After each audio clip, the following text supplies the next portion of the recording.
If I say the word design, what's the first thing that comes to your mind?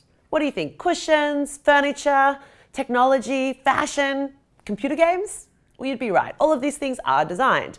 But design is actually everywhere. It's nearly everything that we interact with from the moment we're born to the moment we die. Design is one of the most powerful things that humans have created, and we've been doing it for millennia.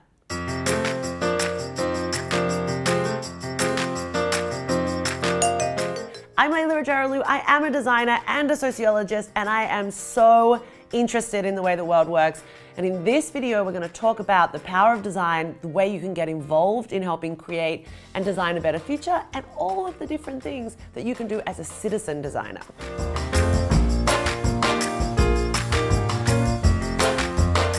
Look around you, absolutely everything's by design. From the chair you're sitting on, to the classroom you're in, to the city you live in, to the glasses you may or may not wear, these are all by design. In fact, humans have been constructing the material world around them for millennia.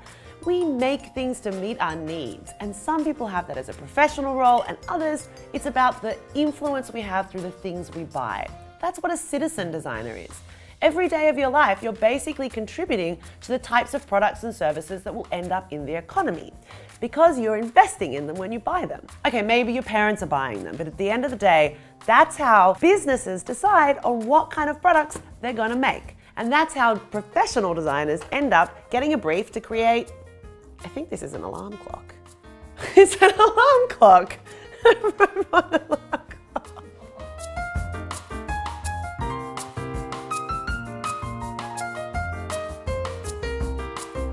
Anyway, design, it's everywhere in all its forms, and that's what's really fascinating about it. Even if you don't end up as a professional designer, an industrial, a graphic, and user experience, an architect, a landscape architect, an interior designer, there are so many different fascinating professions that help construct the material world, not to mention the engineers and all of the other people that go into creating the things around us. But we are all citizen designers, and we can all contribute to figuring out how to solve some of the problems that come about as the impact of design. This is what creativity is about. It's about applying your mind to complex problems and being excited by it. I'm sure there are many things that you get to respond to in creative ways. But when we actually apply the creative process in a more professional way, it doesn't matter what skills you have to start with. Ultimately, you're just trying to solve a complex problem in a different way. That's what creativity is all about. And the thing about this is it has both positive and negative outcomes. As I mentioned in other videos, when we look at the way in which the extraction of resources from nature, the processing of those across their industrial life, and then the end of life options dramatically impacts the planet, whether it be through waste and pollution, or whether it be through the destruction of ecosystem services at the beginning of the life. This is the life cycle of an everyday product. And if you look at anything around you, you can start to see that everything that's created is achieving a function. You buy something because you need something. And so when we want to look at the circular economy and redesigning all the goods and services around us, we can start to look at doing something that closes some of those gaps. This is what we call a product-service system. Imagine that you don't just have a single product that you buy, that you actually get something that's fully designed within a system. So when you no longer need it, it's taken back and it's recycled, and all of its individual components are reclaimed and reused in different ways. That way we don't end up with little bits of things ending up in the ocean or not knowing what to do with in your home. So this is really what the circular economy and design is about, using creativity to close the loops on production, to find ways of delivering that functionality so that we meet our needs in beautiful and elegant and sustainable ways, but not in ways that basically create lots of waste and actually can be really annoying and expensive. If you think about it, in your life already, you've probably used a bunch of cell phones. Where do they go? How are they made? And what will happen to them when you finally get them out of the drawer that they're sitting in? These are all really important questions because we live on one planet with finite resources, meaning like even if we did go to Mars, we're not going to find the same materials that we have here that help us make the technology and the things that we need in order to save lives and live healthy lives. As I said, everything around you is designed, and there are many different impacts that those designs have. Like take, for example, the standard electric tea kettle that you would have in your home. These boil water, so you can make tea and all sorts of other hot beverages. But have you ever stopped to think about the way in which the design of the physical form impacts how much water you boil, or perhaps whether or not you forget about it? In fact, the electric tea kettle has been very similarly designed for a long time. They're quite technically efficient. They actually do it really quickly, way quicker than on the stove.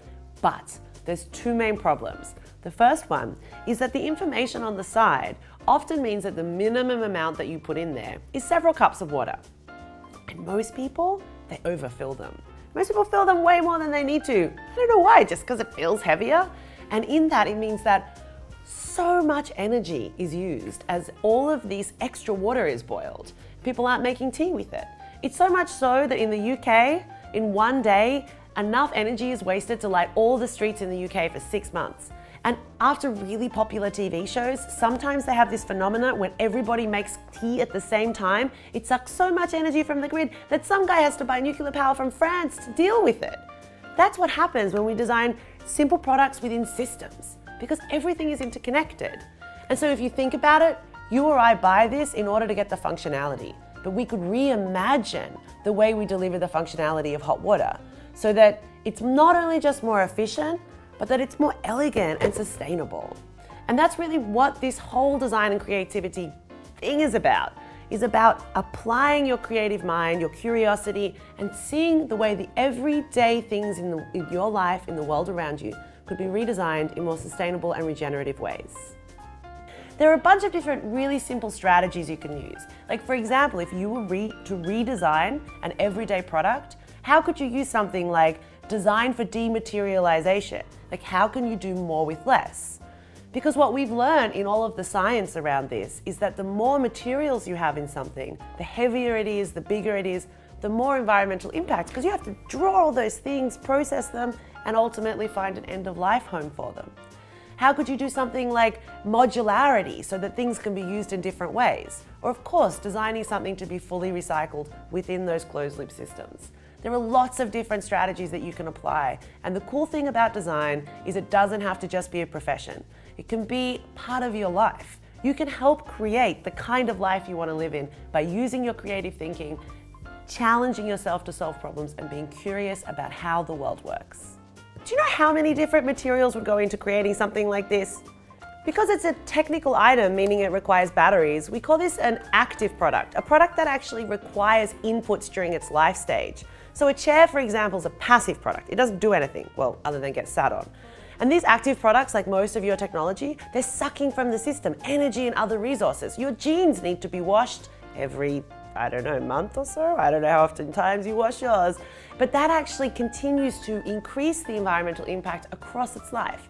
And when you do life cycle thinking, and when you start to see the way in which the things you create draw on the bigger systems, you can start to see how impactful we can be with the simple design changes or lifestyle changes that can reduce those impacts.